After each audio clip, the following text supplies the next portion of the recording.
ਜਿਹੜਾ present episode ਹੋਇਆ ਅਫਗਾਨਿਸਤਾਨ ਨਾਲ ਆਉਣ ਵਾਲੇ ਫਿਊਚਰ 'ਚ ਕੁਝ ਨਹੀਂ ਕਿਹਾ ਜਾ ਸਕਦਾ ਵੀ ਇਹ ਕਿੱਦਾਂ ਦਾ ਇਹਦਾ ਪ੍ਰਭਾਵ ਰਹੇਗਾ। ਇੰਡਸਟਰੀ ਬੜੇ ਮਾੜੇ ਦੌਰ 'ਚੋਂ ਲੰਘ ਰਹੀ ਹੈ, ਐਕਸਪੋਰਟਰ ਬੜੇ ਪਰੇਸ਼ਾਨ ਹੈ।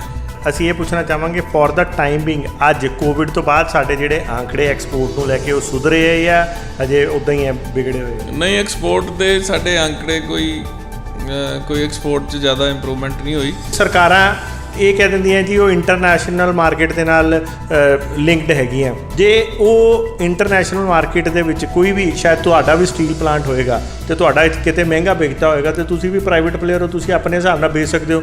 ਸੋ ਇਹਦਾ ਕੋਈ ਅਸੀਂ ਇੱਦਾਂ ਹੀ ਰੋਂਦੇ ਰਵਾਂਗੇ ਜਾਂ ਇਹਦਾ ਕੋਈ ਸਥਾਈ ਹੱਲ ਵੀ ਨਿਕਲੇਗਾ? ਇਹ ਸਰਕਾਰ ਨੂੰ ਚਾਹੀਦਾ ਵੀ ਇੱਕ ਤਾਂ ਰੈਗੂਲੇਟਰੀ ਅਥਾਰਟੀ ਬਣਾਏ।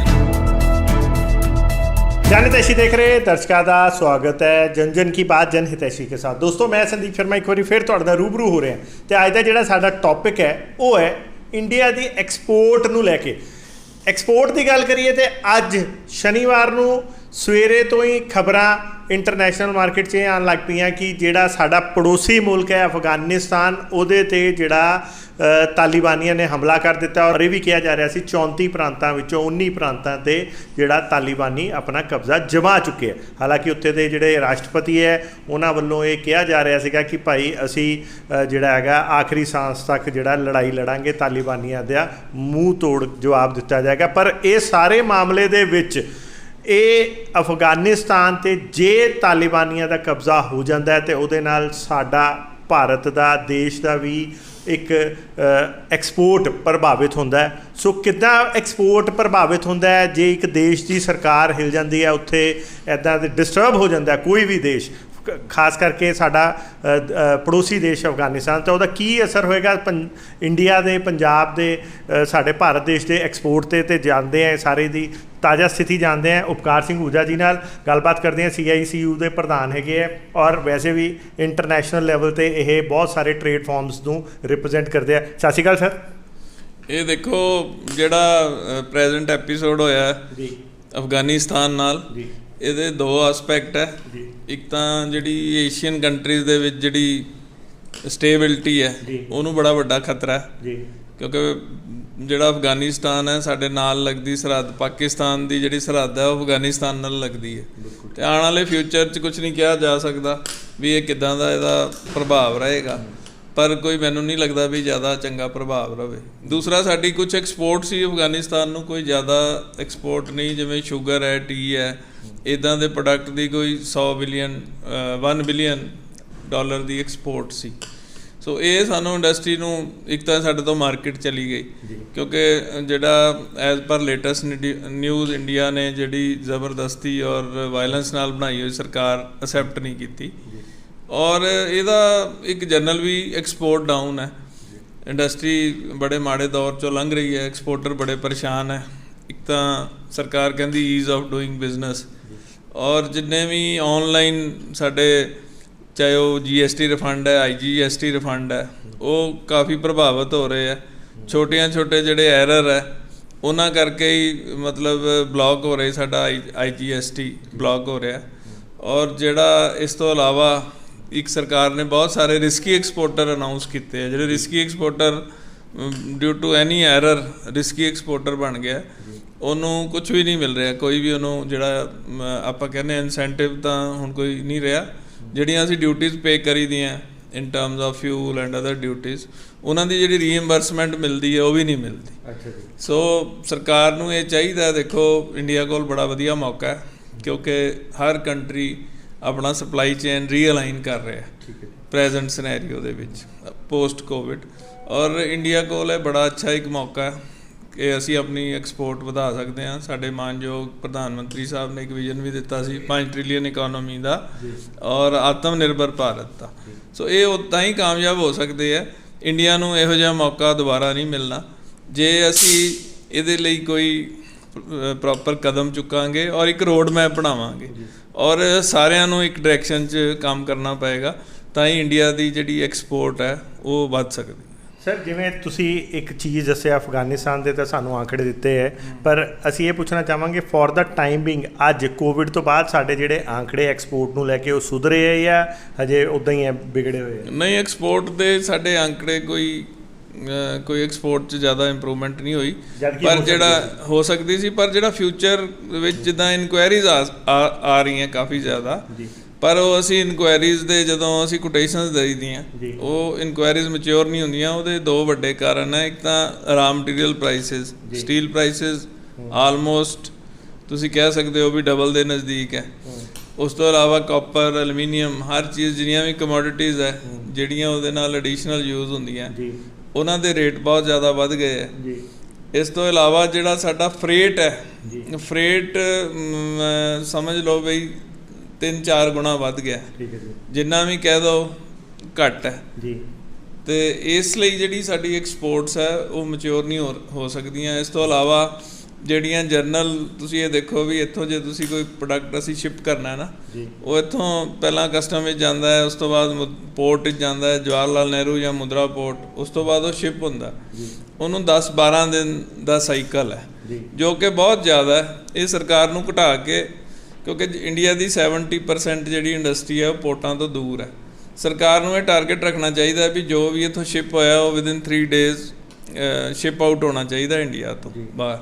ਸੋ ਇਹ ਇੱਕ ਬਹੁਤ ਵੱਡੀ ਇੱਕ ਡੈਫੀਸ਼ੀਐਂਸੀ ਹੈ, ਜਿਹਦੇ ਨਾਲ ਸਾਡੀ ਕਾਸਟ ਵੀ ਵਧਦੀ ਹੈ ਔਰ ਟਾਈਮਲੀ ਡਿਲੀਵਰੀ ਨੂੰ ਇਫੈਕਟ ਪੈਂਦਾ। ਚਾਈਨਾ 'ਚ ਮੈਂ ਦੇਖਿਆ ਬਹੁਤ ਸਾਰੀਆਂ ਐਕਸਪੋਰਟ ਹੈ ਜਿਹੜਾ ਸੇਮ ਡੇ ਉਹ ਲੋਡ ਕਰਦੇ ਔਰ ਸੇਮ ਡੇ ਉੱਥੋਂ ਜਿਹੜਾ ਵੈਸਲ ਹੈ ਉਹ ਮੂਵ ਕਰ ਜਾਂਦਾ। ਸੋ ਇਹਦੇ ਨਾਲ ਉਹਨਾਂ ਦੀ ਇੱਕ ਤਾਂ ਇਨਵੈਂਟਰੀ ਕਾਸਟ ਘੱਟ ਜਾਂਦੀ ਹੈ, ਜਿਹੜਾ ਟਾਈਮ ਟੂ ਮਾਰਕੀਟ ਘੱਟ ਜਾਂਦਾ, ਔਰ ਜਿਹੜਾ ਚਾਈਨਾ ਦਾ ਕਸਟਮਰ ਹੈ ਉਹਨੂੰ ਮਾਲ ਟਾਈਮਲੀ ਮਿਲਦਾ। ਸਰ, ਇੱਕ ਕਿਹਾ ਜਾਂਦਾ ਹੈ ਕਿ ਚਾਈਨਾ ਵੱਲੋਂ ਆਪਣੀ ਇੰਡਸਟਰੀ ਨੂੰ ਬਹੁਤ ਸਾਰਾ ਸਪੋਰਟ ਕੀਤਾ ਜਾਂਦਾ ਐਕਸਪੋਰਟ ਨੂੰ ਵਧਾਉਣ ਲਈ। ਸੋ ਉਹ ਕਿੱਦਾਂ ਦੀਆਂ ਪਾਲਿਸੀਆਂ ਉਹ ਆਪਣੀ ਇੰਡਸਟਰੀ ਨੂੰ ਦਿੰਦੀ ਹੈ ਜਿਹੜੀ ਕਿ ਭਾਰਤ ਸਰਕਾਰ ਤੋਂ ਜੇ ਇੰਡੀਅਨ ਇੰਡਸਟਰੀ ਨੂੰ ਵੀ ਮਿਲੇ ਤੇ ਇੰਡੀਅਨ ਇੰਡਸਟਰੀ ਜਿਹੜਾ ਇੰਟਰਨੈਸ਼ਨਲ ਮਾਰਕੀਟ 'ਚ ਐਕਸਪੋਰਟ ਦੇ ਵਿੱਚ ਬਰਾਬਰ ਕਰਨ ਦੀ ਕੋਸ਼ਿਸ਼ ਕਰ ਸਕਦੀ ਹੈ? ਦੇਖੋ, ਇਹਦੇ 'ਚ ਬੜਾ ਵੱਡਾ ਇੱਕ ਸਿਸਟਮ ਹੈ। ਇੱਕ ਤਾਂ ਉੱਥੇ ਫਾਈਨਾਂਸ ਦੀ ਕੋਈ ਕਮੀ ਨਹੀਂ। ਮੈਂ ਕਈ ਆਪਣੇ ਚਾਈਨੀਜ਼ ਜਿਹੜੇ ਇੰਡਸਟਰੀਲਿਸਟ ਮੈਨੂੰ ਵੇਰੀਅਸ ਫੋਰਮ 'ਤੇ ਮਿਲਦੇ ਆ, ਉਹਨਾਂ ਨੂੰ ਮੈਂ ਪੁੱਛਦਾ ਉੱਥੇ ਜਿੱਦਾਂ ਇੱਕ ਇੱਥੇ MSME ਨੇ ਲੋਨ ਲੈਣਾ ਹੋਏ ਤਾਂ ਉਹਨੂੰ ਬੜੀਆਂ ਜਿਹੜਾ ਆਪਾਂ ਕਹਿ ਸਕਦੇ ਹਾਂ ਕੰਪਲੀਕੇਟਿਡ ਸਿਸਟਮ 'ਚੋਂ ਲੰਘਣਾ ਪੈਂਦਾ, ਔਰ ਜਿਹੜਾ ਰੇਟ ਆਫ ਇੰਟਰਸਟ ਬਹੁਤ ਜ਼ਿਆਦਾ ਇੱਥੇ ਹਾਈ ਹੈ। ਉੱਥੇ 3-4% ਤੋਂ ਜ਼ਿਆਦਾ ਰੇਟ ਆਫ ਇੰਟਰਸਟ ਨਹੀਂ ਹੈ। ਅਵੇਲੇਬਿਲਿਟੀ ਆਫ ਰਾ ਮਟੀਰੀਅਲ ਇੰਡੀਆ ਨਾਲੋਂ ਕਈ ਗੁਣਾ ਉੱਥੇ ਬੈਟਰ ਹੈ। ਫਿਰ ਉੱਥੇ ਸਟੇਬਿਲਿਟੀ ਬਹੁਤ ਹੈ। ਇੱਥੇ ਜਿੱਦਾਂ ਅਸੀਂ ਰੋਜ਼ ਦੇਖਦੇ ਹਾਂ ਕਦੀ ਰੇਲ ਰੋਕੋ ਹੈ ਜਾਂ ਇੱਦਾਂ ਦੇ ਜਿਹੜੇ ਆਪਣੇ ਇਸ਼ੂ ਚੱਲਦੇ ਰਹਿੰਦੇ, ਐਜੀਟੇਸ਼ਨ ਹੈ ਕਿਸੇ ਵੀ ਵਜ੍ਹਾ ਨਾਲ, ਉਹ ਚਾਈਨਾ ਦੇ ਬਿਲਕੁਲ ਨਹੀਂ। ਇਸ ਕਰਕੇ ਜਿਹੜਾ ਇਨਵੈਸਟਰ ਹੈ ਉਹ ਵੀ ਉੱਥੇ ਖੁਸ਼ੀ ਜਾਂਦਾ। ਔਰ ਜਿਹੜਾ ਉੱਥੇ ਇੱਕ ਹੋਰ ਬੜਾ ਵਧੀਆ ਸਿਸਟਮ ਹੈ, ਮੇਰੇ ਇੱਕ ਨੋਨ ਬੰਦੇ ਨੇ ਉੱਥੇ ਫੈਕਟਰੀ ਲਾਈ, ਕੋਈ ਬਹੁਤ ਵੱਡੀ ਇਨਵੈਸਟਮੈਂਟ ਨਹੀਂ, ਇੱਕ ਮੀਡੀਅਮ ਦਰਜੇ ਦੀ ਫੈਕਟਰੀ ਲਾਈ, ਔਰ ਉਹ ਕਹਿੰਦਾ ਵੀ ਮੈਨੂੰ ਜਿਹੜਾ ਲੋਕਲ ਏਰੀਆ ਕਾਉਂਸਲਰ ਹੈ ਉਹ ਵੀ ਆ ਕੇ ਪੁੱਛਦਾ ਦੱਸੋ ਕੀ ਤੁਹਾਨੂੰ ਮਦਦ ਚਾਹੀਦੀ। ਇੱਕ ਜਿਹੜਾ MLA ਉਹ ਵੀ ਪੁੱਛਦਾ, ਔਰ ਹਰ ਕੋਈ ਉਹਨੂੰ ਸਪੋਰਟ ਕਰਦਾ ਤਾਂ ਕਿ ਉਹਦੀ ਇੰਡਸਟਰੀ ਐਸਟੈਬਲਿਸ਼ ਹੋ ਸਕੇ। ਲੇਬਰ ਦੀ ਤੁਹਾਨੂੰ ਕੋਈ ਪ੍ਰੋਬਲਮ ਤਾਂ ਨਹੀਂ, ਔਰ ਸਕਿਲਡ ਲੇਬਰ ਉੱਥੇ ਬਹੁਤ ਜ਼ਿਆਦਾ ਅਵੇਲੇਬਲ ਹੈ। ਜਿਹੜੀ ਲੇਬਰ ਸਾਡੇ ਤੋਂ ਕਈ ਗੁਣਾ ਡਿਸਿਪਲਿਨਡ ਹੈ, ਜਿਹੜੀ ਕਿ ਮੋਰ ਪ੍ਰੋਡਕਟਿਵ ਲੇਬਰ ਹੈ, ਜਦ ਕਿ ਸਾਡੀ ਜੇ ਲੇਬਰ ਦੇਖਿਆ ਜਾਏ ਤਾਂ ਉਹਨਾਂ ਦੇ ਕੰਪੈਰੀਟਿਵਲੀ ਬਹੁਤ ਘੱਟ ਸਕਿਲਡ ਹੈ। ਔਰ ਇਹ ਸਾਰੀਆਂ, ਚਾਹੇ ਉਹ ਸੈਂਟਰ ਗੌਰਮੈਂਟ ਹੈ ਚਾਹੇ ਉਹ ਸਟੇਟ ਗੌਰਮੈਂਟ ਹੈ, ਇਹ ਸਾਨੂੰ ਸਾਰੇ, ਔਰ ਇੰਡਸਟਰੀ ਹੈ, ਸਾਨੂੰ ਸਾਰਿਆਂ ਨੂੰ ਰਲ ਕੇ ਇੱਕ ਡਾਇਰੈਕਸ਼ਨ 'ਚ ਕੰਮ ਕਰਨਾ ਚਾਹੀਦਾ ਤਾਂ ਕਿ ਅਸੀਂ ਆਤਮ ਨਿਰਭਰ ਭਾਰਤ ਬਣਾ ਸਕੀਏ ਔਰ ਆਪਣੇ ਆਉਣ ਵਾਲੀਆਂ ਜਨਰੇਸ਼ਨਸ ਨੂੰ ਘੱਟੋ ਘੱਟ ਇੰਡਸਟਰੀ 'ਚ ਰੱਖ ਸਕੀਏ। ਨਹੀਂ ਤਾਂ ਮੈਨੂੰ ਇੱਦਾਂ ਲੱਗਦਾ ਵੀ ਆਉਣ ਵਾਲੀ ਜਿਹੜੀ ਇੰਡਸਟਰੀ ਦੀ 2nd ਜਨਰੇਸ਼ਨ 3rd ਜਨਰੇਸ਼ਨ ਹੈ ਉਹ they are moving out of the country, they are least bother to work in industry here because of such complicated system here. Okay sir, ਇੱਕ ਚੀਜ਼ ਆਖਰੀ 'ਚ ਇਹ ਪੁੱਛਣਾ ਚਾਹਾਂਗੇ, ਆਪਾਂ ਹਰ ਵਾਰੀ ਮੇਰੇ ਖਿਆਲ 15-20 ਸਾਲਾਂ ਤੋਂ ਮੈਨੂੰ ਵੀ ਇਹ ਸੁਣਦੇ ਨਜ਼ਰ ਆ ਰਿਹਾ ਕਿ ਜੀ ਸਟੀਲ ਕੰਪਨੀਆਂ ਜਿਹੜੀ ਹੈਗੀਆਂ ਉਹ ਐਕਸਪੋਰਟ ਕਰੀ ਜਾਂਦੀਆਂ, ਸਾਡਾ ਰॉ ਮਟੀਰੀਅਲ ਮਨਚਾਹੇ ਰੇਟਾਂ 'ਤੇ। ਕੀ ਇਹਦਾ ਕੋਈ ਸਲੂਸ਼ਨ ਹੈਗਾ ਸਥਾਈ ਲੈਵਲ 'ਤੇ ਕੋਈ? ਕਿਉਂਕਿ ਦੇਖੋ ਲੋਕ ਸਰਕਾਰਾਂ ਇਹ ਕਹਿ ਦਿੰਦੀਆਂ ਜੀ ਉਹ ਇੰਟਰਨੈਸ਼ਨਲ ਮਾਰਕੀਟ ਦੇ ਨਾਲ ਲਿੰਕਡ ਹੈਗੀਆਂ। ਜੇ ਉਹ ਇੰਟਰਨੈਸ਼ਨਲ ਮਾਰਕੀਟ ਦੇ ਵਿੱਚ ਕੋਈ ਵੀ, ਸ਼ਾਇਦ ਤੁਹਾਡਾ ਵੀ ਸਟੀਲ ਪਲਾਂਟ ਹੋਏਗਾ ਅਤੇ ਤੁਹਾਡਾ ਕਿਤੇ ਮਹਿੰਗਾ ਵਿਕਦਾ ਹੋਏਗਾ ਅਤੇ ਤੁਸੀਂ ਵੀ ਪ੍ਰਾਈਵੇਟ ਪਲੇਅਰ ਹੋ, ਤੁਸੀਂ ਆਪਣੇ ਹਿਸਾਬ ਨਾਲ ਵੇਚ ਸਕਦੇ ਹੋ। ਸੋ ਇਹਦਾ ਕੋਈ ਅਸੀਂ ਇੱਦਾਂ ਹੀ ਰੋਂਦੇ ਰਹਾਂਗੇ ਜਾਂ ਇਹਦਾ ਕੋਈ ਸਥਾਈ ਹੱਲ ਵੀ ਨਿਕਲੇਗਾ? ਇਹ ਸਰਕਾਰ ਨੂੰ ਚਾਹੀਦਾ ਵੀ ਇੱਕ ਤਾਂ ਰੈਗੂਲੇਟਰੀ ਅਥਾਰਟੀ ਬਣਾਏ, ਇੱਕ ਕੁਝ ਪਰਸੈਂਟੇਜ ਫਿਕਸ ਕਰ ਦੇ ਵੀ ਐਟ ਲੀਸਟ ਤੁਸੀਂ 60% ਮਟੀਰੀਅਲ ਹੈ ਜਿਹੜਾ ਉਹ ਇੰਡੀਆ ਦੀ ਮਾਰਕੀਟ ਨੂੰ ਹੀ ਦੇਣਾ। ਕਿਉਂਕਿ ਦੇਖੋ ਜਿਹੜਾ ਸਟੀਲ ਪਲਾਂਟ ਹੈ ਉਹ ਬਿਜਲੀ ਲੋਕਲ ਯੂਜ਼ ਕਰਦਾ, ਉਹਦਾ ਪ੍ਰਾਈਸ ਲੋਕਲ ਹੈ, ਜਿਹੜਾ ਰਾ ਮਟੀਰੀਅਲ ਹੈ ਉਹ ਇੰਡੀਅਨ ਯੂਜ਼ ਕਰਦਾ। ਅਤੇ ਇਸ ਤੋਂ ਬਾਅਦ ਜੇ ਉਹ ਕਹੇ ਜੀ ਮੈਂ ਤਾਂ ਇੰਟਰਨੈਸ਼ਨਲ ਪ੍ਰਾਈਸ ਤੇ ਵੇਚਾਂਗਾ ਮਾਲ, ਤਾਂ ਕੋਈ ਲੌਜਿਕ ਨਹੀਂ ਬਣਦਾ। ਉਹਨੂੰ ਕਾਸਟ ਪਲੱਸ ਰੀਜ਼ਨੇਬਲ ਪ੍ਰੋਫਿਟ ਤੇ ਕੈਲਕੂਲੇਟ ਕਰਨਾ ਚਾਹੀਦਾ। ਔਰ ਸਰਕਾਰ ਨੂੰ ਇੱਕ ਰੈਗੂਲੇਟਰੀ ਅਥਾਰਟੀ ਬਣਾਉਣੀ ਚਾਹੀਦੀ ਹੈ। ਰੈਗੂਲੇਟਰੀ ਅਥਾਰਟੀ ਵੀ ਇਦਾਂ ਦੀ ਹੋਵੇ ਜਿਹਦੇ ਵਿੱਚ ਕੋਈ ਮਤਲਬ ਆਟੋਨੋਮਸ ਬਾਡੀ ਹੋਵੇ ਜਿਹੜੀ ਉਹਨਾਂ ਨੂੰ ਡਿਕਟੇਟ ਕਰ ਸਕੇ ਵੀ ਇਹ ਰੇਟ ਹੈ, ਤੁਸੀਂ ਇਸ ਤੋਂ ਵੱਧ ਚਾਰਜ ਨਹੀਂ ਕਰ ਸਕਦੇ। ਔਰ ਜਿਹੜੀ ਇੰਪੋਰਟ ਹੈ ਸਟੀਲ ਦੀ ਇੰਪੋਰਟ, ਜਦੋਂ ਕਿ ਰਾ ਮਟੀਰੀਅਲ ਕਿਸੇ ਦੇ ਵੀ ਪ੍ਰਾਈਸ ਵੱਧਦੇ ਆ, ਨਾਟ ਓਨਲੀ ਸਟੀਲ, ਤਾਂ ਉਹਦੀ ਇੰਪੋਰਟ ਨੂੰ ਇਹ ਸਰਕਾਰ ਨੂੰ ਕੁਛ ਨਾ ਕੁਛ ਉਹਦੇ 'ਤੇ ਇਨਸੈਂਟਿਵ ਦੇ ਕੇ ਇੰਪੋਰਟ ਵਧਾ ਕੇ ਪ੍ਰਾਈਸ ਬੈਲੈਂਸ ਕਰਨੇ ਚਾਹੀਦੇ ਆ। ਔਰ ਜਿਹੜੇ ਨਵੇਂ ਪ੍ਰੋਜੈਕਟ ਸਟੀਲ ਦੇ ਕੋਈ ਲਗਾਉਣੇ ਚਾਹੁੰਦੇ ਆ ਉਹਨਾਂ ਨੂੰ ਬਹੁਤ ਟਾਈਮ ਲੱਗ ਜਾਂਦਾ, ਕਈ ਵਾਰ ਅਪਰੂਵਲਸ ਨਹੀਂ ਮਿਲਦੀਆਂ, ਕਿਉਂਕਿ ਸਟੀਲ ਦਾ ਪਲਾਂਟ ਕੋਈ ਛੋਟੀ ਇਨਵੈਸਟਮੈਂਟ ਨਹੀਂ। ਇਹ ਜਿਹੜੀ ਦੇਖੋ ਜਿਹੜੀ ਇਕਨੋਮਿਕਸ ਹੈ ਇਹ ਆਪਣੇ ਆਪ ਬੈਲੈਂਸ ਕਰਦੀ ਹੈ। That is called ਇਕੁਇਲਿਬਰੀਅਮ।